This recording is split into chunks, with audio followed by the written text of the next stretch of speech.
How's it going? Doing pretty good, man. So I'm going to ask you a few questions about hazing and get your opinion and views on it as you being an incoming freshman about to rush. So That's fun. What is your opinion on hazing, and do you think it's essential to building a brotherhood between the fraternity? Well, I think hazing is actually real important. Like, coming from a family, a lot of my family members all rushed and did Greek, and it's like I've been told, like, every time it builds brotherhood, and like hazing does. Like, I've read it. There's always those horror stories that everybody hears about, but like hazing accomplishes the job of what they appointed themselves to do at first, and that's probably the reason why it's lasted for so long. What do you think are some of the goals on hazing, or like some goals that the fraternity, why do they haze? I think the main reason hazing is to break someone down to build them back up in the image that the fraternity sees themselves as being. Yeah. And I think that maybe, like, because you don't want, like, more or less, when they get built back up, you want to be able to have them respectable and like all their stuff, and like how like the fraternity sees themselves as. Yeah.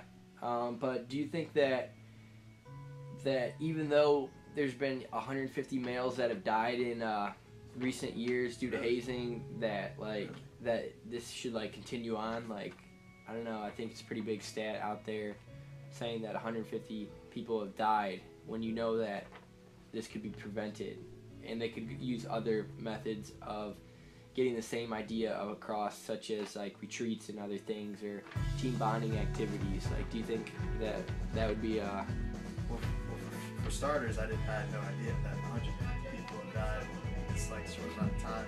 Really? And like, granted, I didn't know. I thought usually more or less it'd just be like a more controlled environment. But if hazing has gotten that bad, then maybe I guess it'd be understandable that different alternative routes could be used, because a death that just doesn't look good. It's just not very useful. One anonymous student said, "I was never in danger. What I wanted to be. I wanted to be hazed worse. I wanted to bleed for them. I wanted to faint for exhaustion. I wanted to be branded. I wanted torture." Why do you think that the university should stop hazing if there's people that want to be hazed? Like, do you want to be hazed or tortured? I mean, I'm not looking forward to it, but I know I have to do it, considering I want to rush. Yeah. But maybe that guy could be a little different in his head. I don't think anybody really wants to rush or like wants to be a pledge, because that's not the best time to be in the fraternity. But I guess maybe if you're really looking forward to becoming a fraternity member later on, it's something you have to do. Do you think Miami does a good job of putting up hazing and publishing hazing, like saying, like, do you see things around campus that say like prevent hazing and stuff? Not really. Hazing is actually pretty common on campus. What Miami tries to do, they try and say, oh yeah, that's like hazing's not allowed, but it's like a slap on the wrist, and more or less it's just a guideline. And guidelines are never the same as actual rules. Yeah. So I think that they don't do enough. Yeah. I don't know. I think that they don't put the facts out there and let their students know about hazing, and I think if they did that, then students would look at it in a different perspective than what they do. So it was nice talking with you today, and I hope your opinion on hazing has been influenced by what I've told you, but have a good day.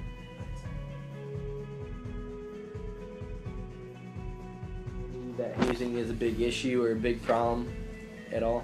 No, not really. Not really? No. Well, recently, Miami Sigma Chi got accused for illegal hazing and stuff, so it's an ongoing issue. And how do you think that the university has addressed hazing prior to this? Have you like heard anything around campus like about hazing or anything like that? No, that's really the first time I've heard of it. Yeah. So I was really aware. So you think that that Miami should do a better job at getting the facts out there to let people know about hazing and stuff? Yeah, I mean, I really had no idea. Like, what are some hazing stories you've heard of prior to coming here? I mean, just like the basic ones, like drinking, like doing crazy stuff. Mm-hmm. And since 1970s, one male has died each year due to hazing and stuff, so that's pretty ridiculous fact right there. And also 150 males have died from hazing. So do you think that like changes your opinion on hazing, how you look at it or whatever? Yeah, I definitely didn't know that before, so it definitely changes things. Do you think Miami should do a better job at addressing the facts and everything instead of like kind of hiding what goes on about hazing? Yeah, I think they need to get the facts out there so we actually like know, and not just like stories. All right. Well, it was nice talking to you. Have a good day. All right. How are you doing this afternoon? I'm doing great. How are you? All right. I'm doing great, but I'm gonna ask you a few questions about hazing and get your opinion and views on what you think about hazing, and give you some facts about hazing and see All right, see sounds how it good. impacts you. But what is your opinion on hazing, and do you think it's essential to building a brotherhood within a fraternity? Yeah, I definitely think it's essential because if students are to go through a hazing process, it shows like how devoted they are to like joining that certain fraternity, or shows like their like how strong their bonds are with their friends and how strong their bonds are with their brothers of that fraternity. So I think that's a great thing to do. Do you- The haze for sure. Do you plan on joining a fraternity that hazes probably next semester? Probably yes. Probably. But do you think that most every fraternity at Miami hazes? Or what do you say? No, I don't think so. I think it's about maybe 50-50. Yeah. And like, what do you think are the main goals of hazing? I think the main goal, like I said, is just to see how devoted the guys are coming into their fraternity, because they don't want a bunch of like students or like guys coming in just saying like hey and like not doing anything like to get in. They like want their students to do something that shows like how much they actually want to join, like how big of a commitment they want to show to them. But don't you think that in other words, they could do other alternative activities such as like community service or retreats or something like that? Did you get the same effects that that hazing does? Yeah, I think that's like, actually I agree with you there. It's probably like a much easier approach. Would to that things. be a much safer approach? And less dangerous. Because over 150 males have died due to hazing. 150? Yeah, Oh, since wow. the start of it. So I don't know, it's a pretty big issue. I think that is sometimes underlooked in regards to hazing and stuff. And also, since 1970, one male has died each year due to hazing within a fraternity. So I think that's pretty big stuff that isn't really out there in the public as much. Like, I feel like Miami doesn't really do the best job at addressing the issue. Like, do you see around the university like signs or anything about hazing? Or You know, I did see one day they had signs, but they were up for one day and then down the next day. So Yeah. I'm pretty sure Miami doesn't do like the best job they could have been doing yeah, I don't know. to promote that. I think that they don't do the best job at promoting whatever. Mhm. And here's one extreme case of a guy who like doesn't mind being hazed. He said, "I was never in danger, but I wanted to be. I wanted to be hazed for the worst. I wanted to bleed for them. I wanted to faint for exhaustion. I wanted to be branded. I wanted torture." Why? Do you think that there's a lot of people out there that want to be hazed, or what? Or do you think that was just a rare occasion?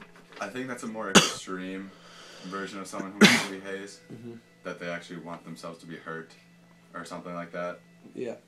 But I feel like there's just like a lesser thought towards hazing that some people have, that they'd rather go into a frat that has hazing just because it'll show their devotion more. But like you said, it's probably a better alternative, safer alternative to like join a fraternity that doesn't haze.